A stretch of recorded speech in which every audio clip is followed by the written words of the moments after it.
बिस्मिल्लाहिर्रहमानिर्रहीम। पाक garrison education system class first year के तलबा अस्सलाम वालेकुम। उम्मीद करता हूँ कि आप लोग खैरियत से होंगे और खुदा ताला से आपकी खैरियत नेक मतलूब चाहते हैं। डियर स्टूडेंट, आज का जो हमारा लेक्चर है class first year subject physics chapter number 3 motion and force, momentum and explosive forces के मोमेंटम और धमाका खेज फोर्सेस जो हैं वो क्या हैं।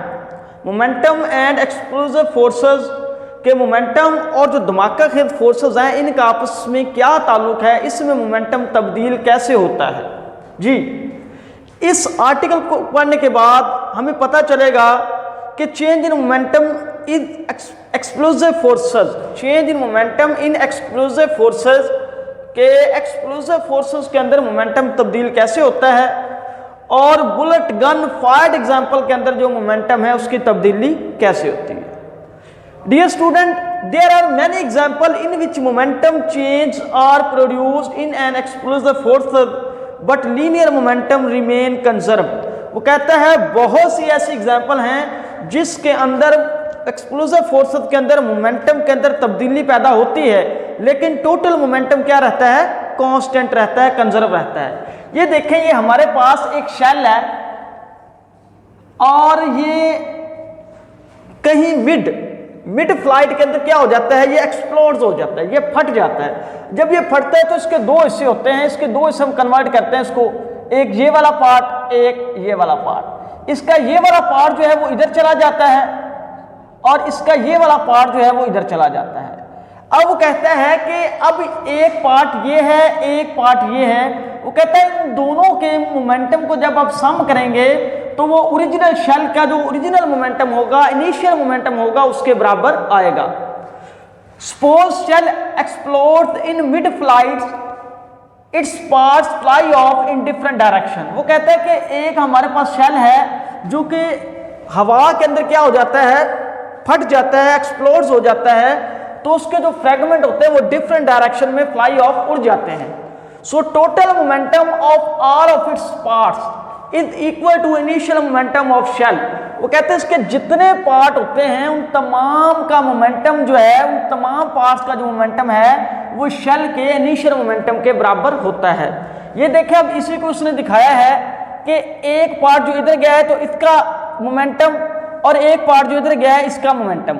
अगर आप इसको देखें तो ये ओरिजिनल जो मोमेंटम हमारे पास है, इनिशियल शेल का जो शेल का इनिशियल मोमेंटम है वो असल में इन दोनों मोमेंटम का वेक्टर सम है। क्या है? इन दोनों मोमेंटम का वेक्टर सम है।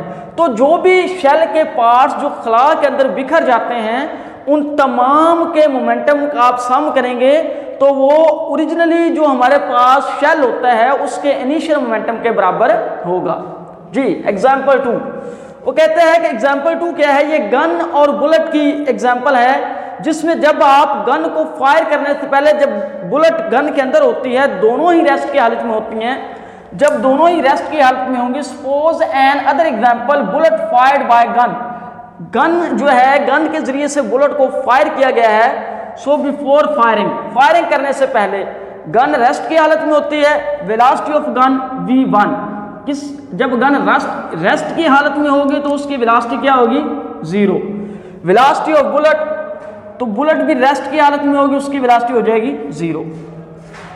अब जो गन की वेलोसिटी है वो v1 है, जो बुलेट की वेलोसिटी है वो v2 है। जब हम गन को फायर करते हैं, गन को फायर करने के बाद बुलेट आगे की तरफ जाती है और गन पीछे की तरफ आती है। सो वेलोसिटी ऑफ गन, जब हम फायर कर चुके होते हैं तो वेलोसिटी, जो गन की वेलोसिटी होती है वो v1 प्राइम होती है और वेलोसिटी ऑफ बुलेट होती है वो v2 प्राइम होती है। और mess of gun capital M और मैस ऑफ बुलेट जो है वो स्मॉल m होता है। अब हमें पता है law of conservation of linear momentum,